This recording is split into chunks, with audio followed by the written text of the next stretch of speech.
اعوذ باللہ من الشیطان الرجیم بسم اللہ الرحمن الرحیم۔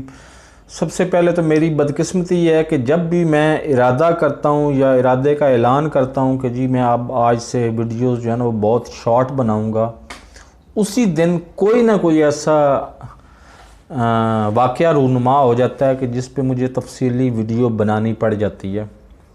تو میں پیش کی معذرت چاہتا ہوں کہ یہ ویڈیو ذرا طویل ہوگی۔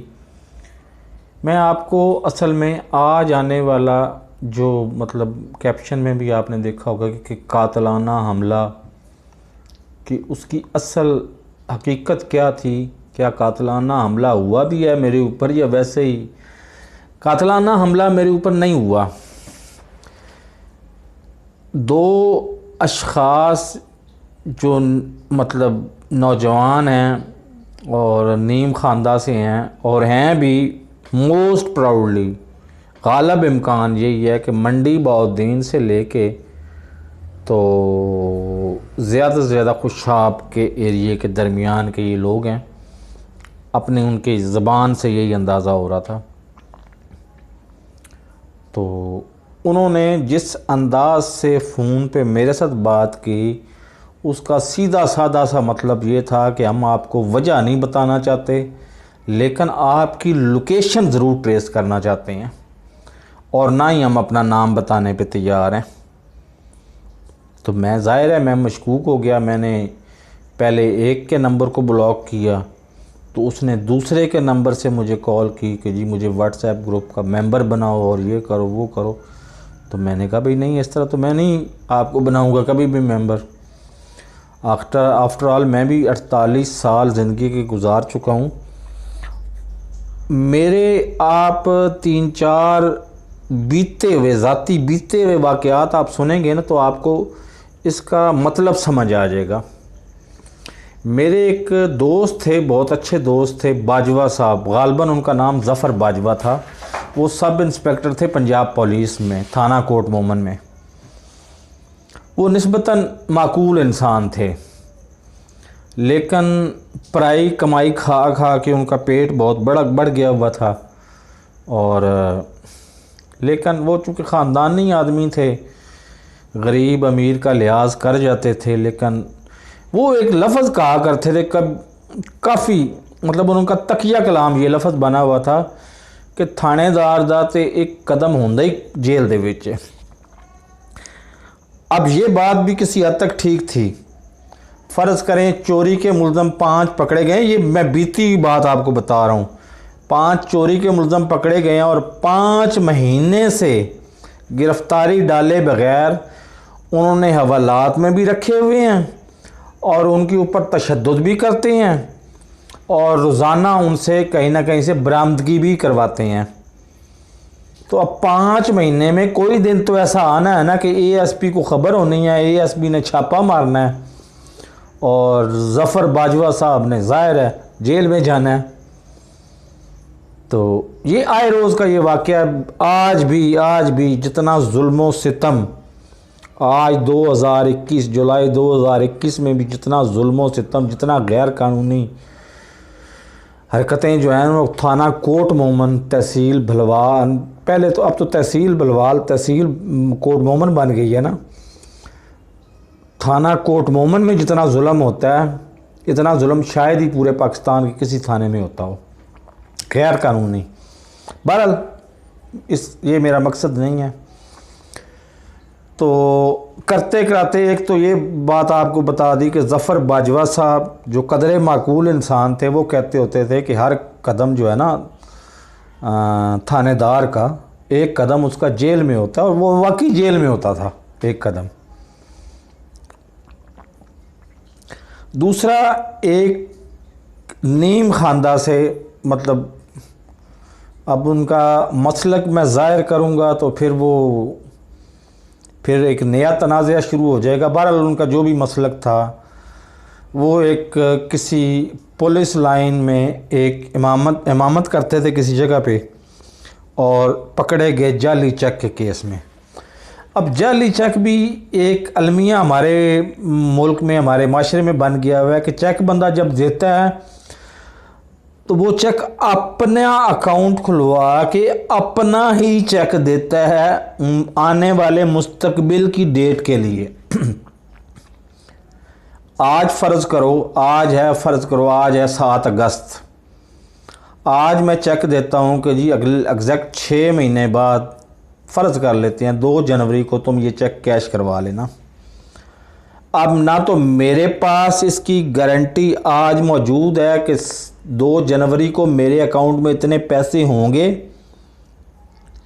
یہ قانون فطرت ہے، مجھے نہیں پتا کہ کل میں نے زندہ بھی رہنا ہے یا نہیں رہنا، یہ تو محض پلاننگ ہے نا۔ پلاننگ آپ کی کامیاب بھی ہو سکتی ہے اور آپ کی بری طرح ناکام بھی ہو سکتی ہے،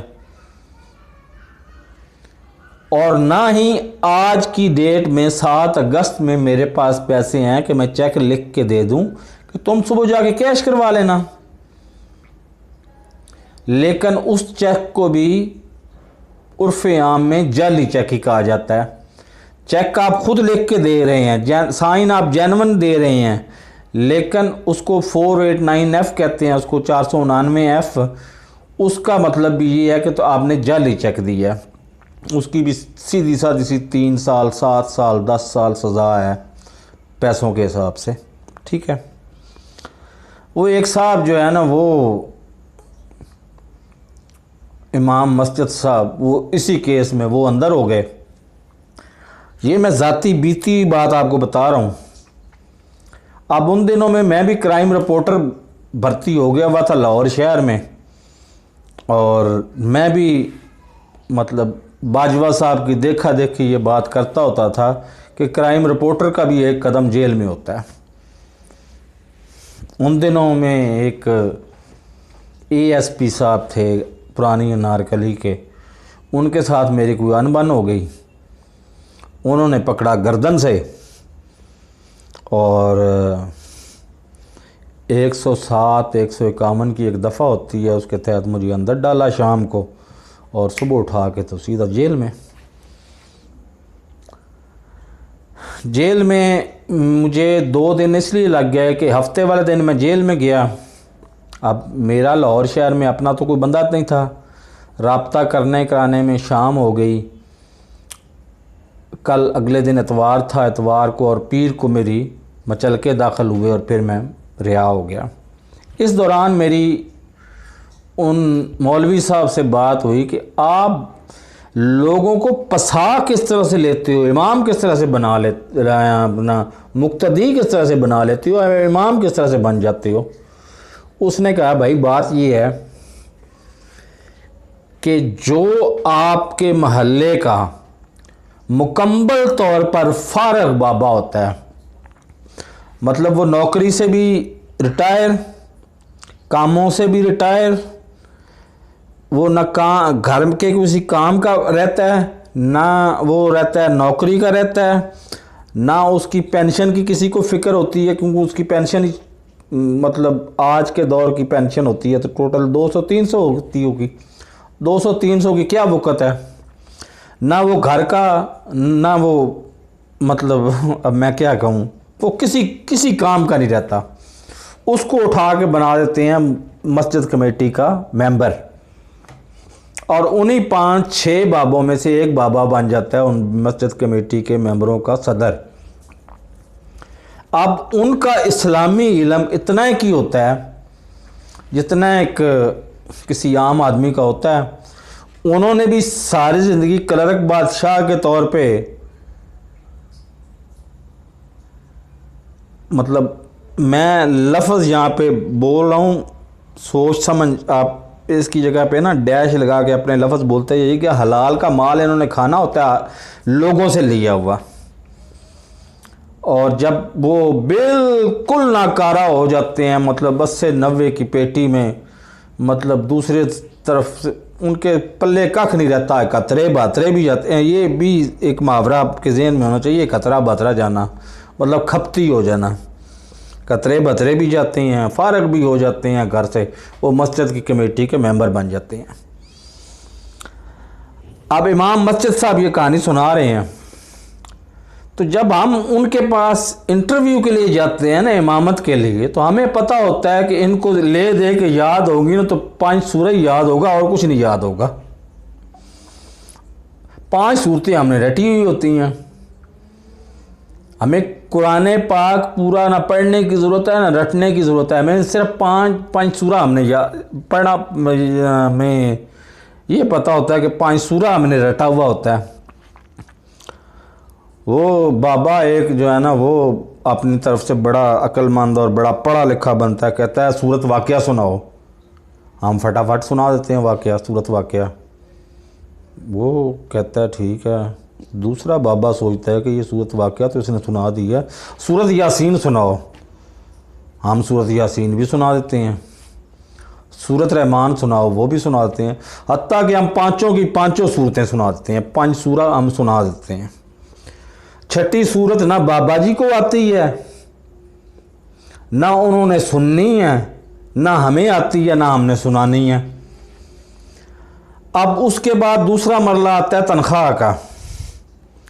اب چونکہ بابا جی کو خود پتہ ہوتا ہے کہ مسجد چل رہی ہے چندے پہ، اور چندہ لوگ صرف اپنے کسی نہ کسی لالچ کے چکر میں چندہ دیتے ہیں، ورنہ چندہ تو دینے کا رواج بالعموم نہیں ہوتا.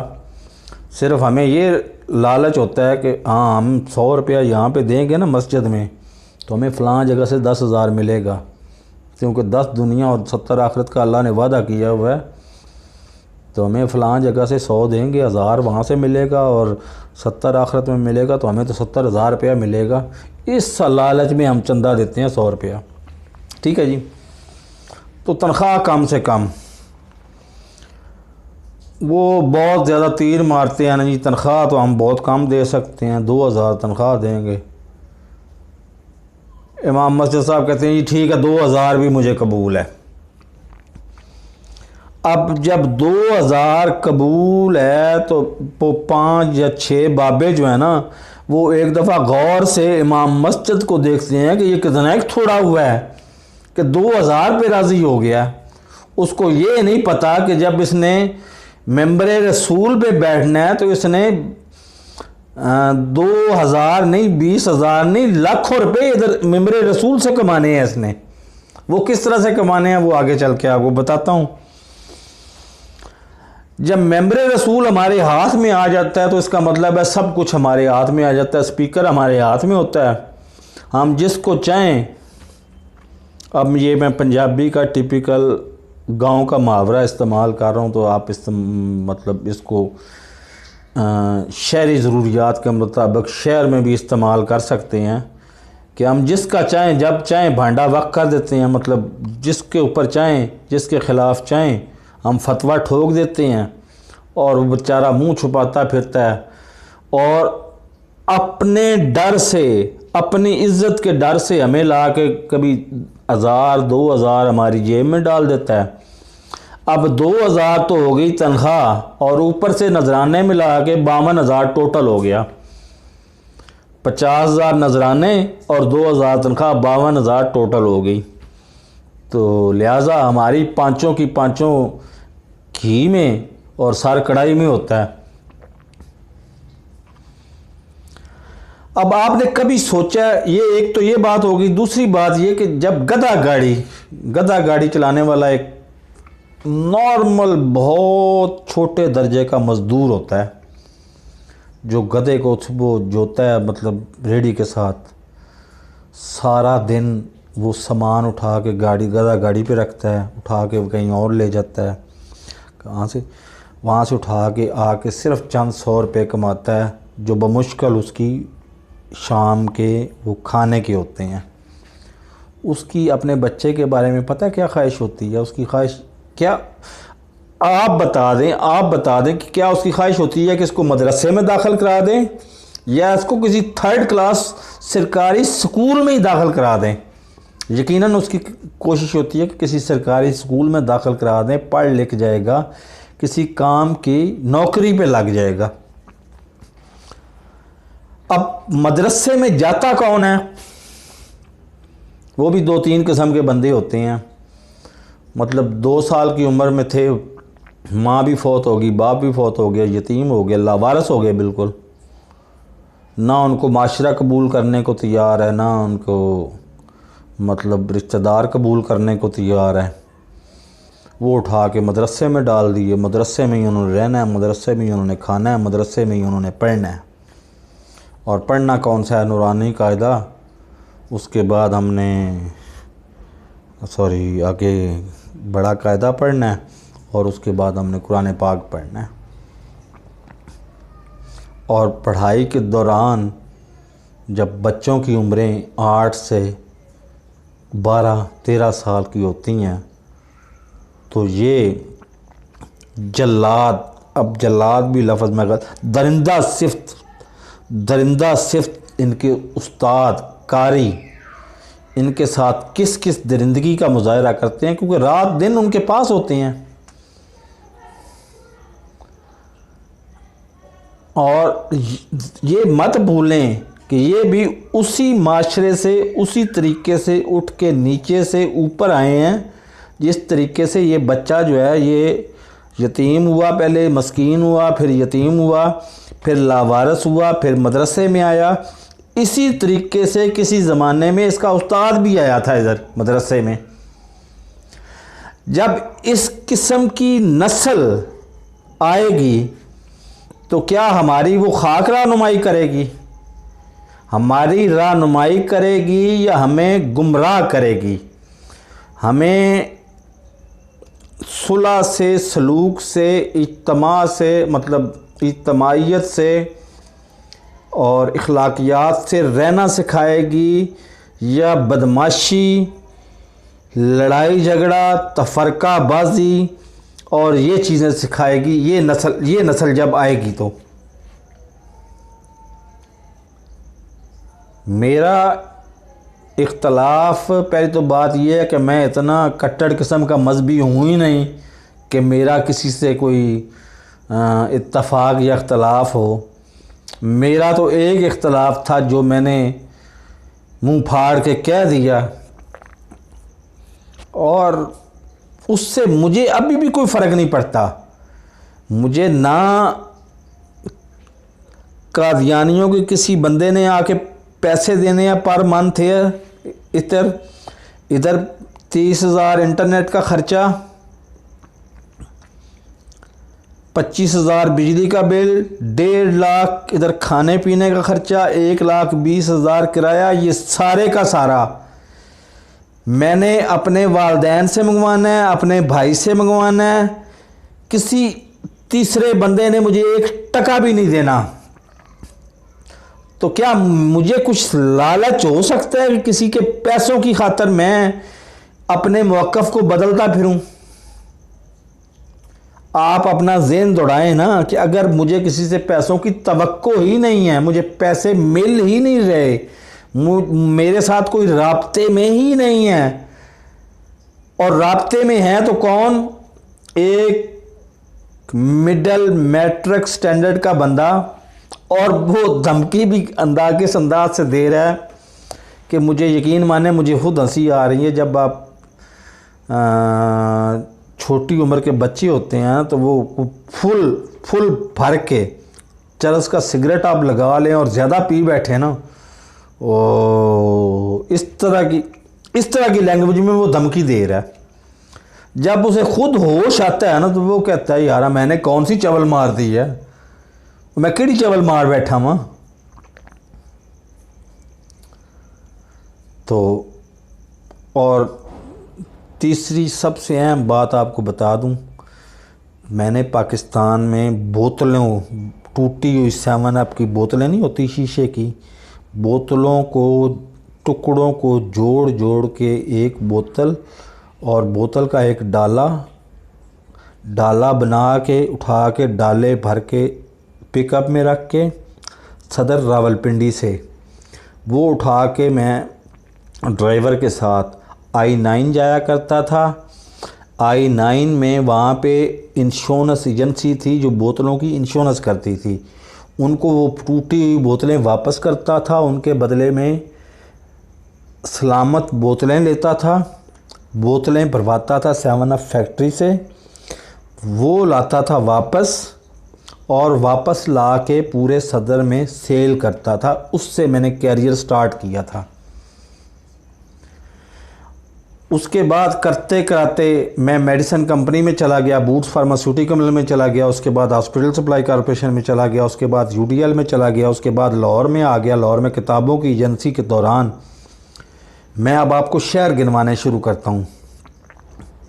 لاہور سے پتوں کی، اکاڑا، سائیوال، کھانے وال، چیچا وطنی، شہر آگے پیچھے ہو رہے ہیں، چیچا وطنی، کھانے وال، ملتان، لودھراں،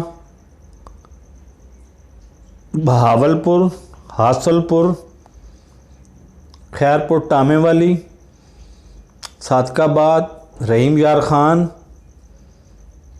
سکھر، جیکب آباد سبی، کوئٹہ، چمن، لورالائی، واپس ڈیرہ غازی خان، ڈیرہ غازی خان سے تونسا شریف، تونسا شریف سے نکل کے تو ڈیرہ اسماعیل خان، ڈیرہ اسماعیل خان سے نکل کے تو بنو، بنو سے نکل کے تو میر علی بازار، براستہ میر علی بازار، میرانشاہ.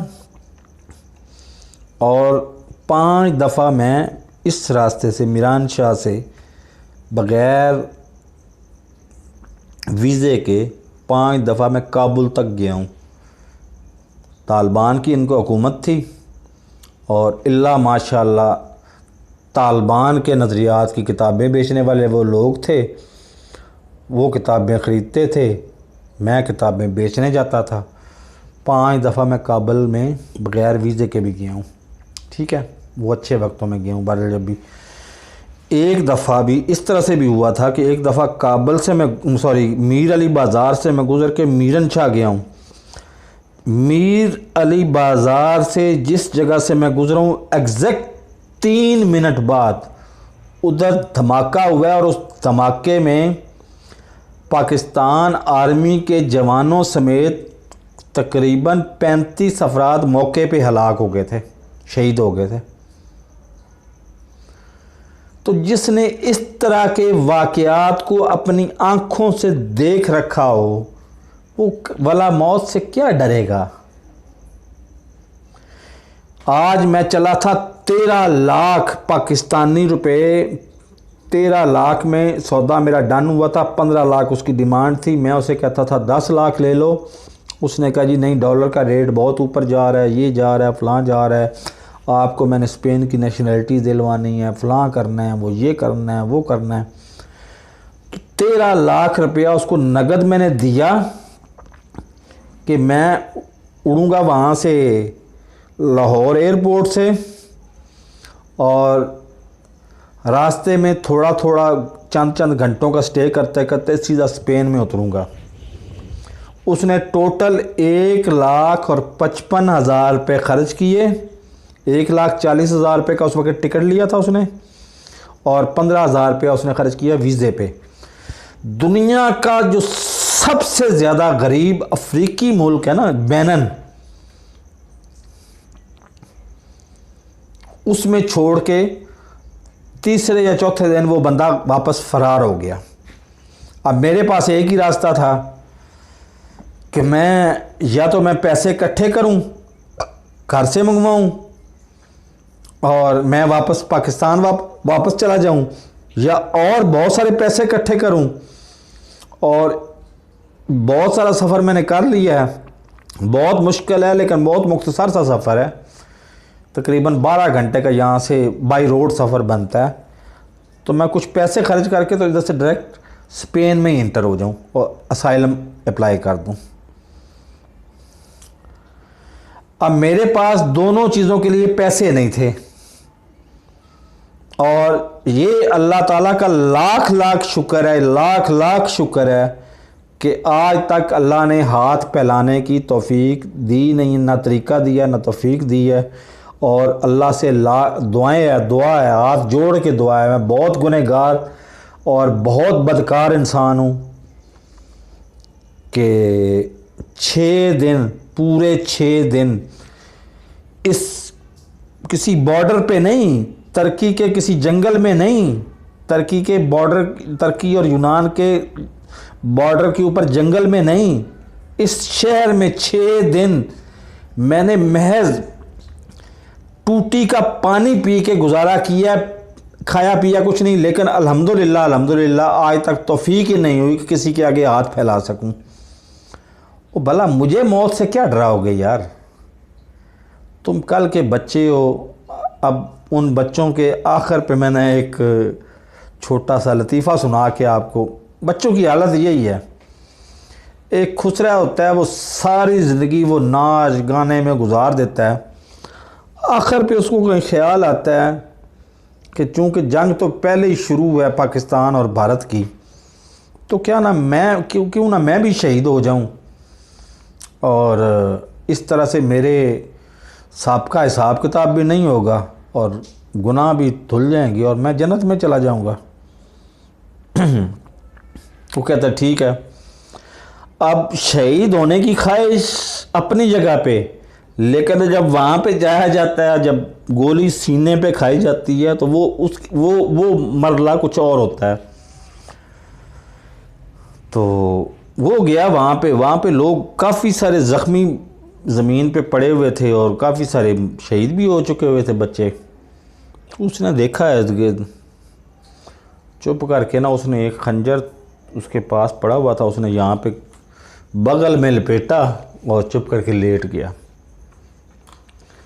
اب وہاں پہ پیرا میڈیکل سٹاف آتا ہے آرمی کا، وہ آتا ہے، وہ دیکھ رہا ہے علاج کہ یہ بندہ شہید ہے، یہ بندہ زخمی ہے، یہ بیہوش ہے، وہ اس کو ہلا کے دیکھ رہے ہیں کہ اس کو زخم کہاں لگا ہوا ہے۔ جب زیادہ ہی اس کو ہلایا جلایا نا کہ اس کا زخم تو اس کو ہے کوئی نہیں، تو وہ خسرا کہتا ہے کہ ہائے اللہ بھی تسی عورتاں نال بھی مذاق کرنوں بعد نہیں آندے۔ تو یہ حالت ہے ان بچوں کی۔ مجھے یقین مانے، مجھے کوئی غصہ نہیں آ رہا، مجھے ترس آ رہا ہے ان بچوں پہ کہ جنہوں نے مجھے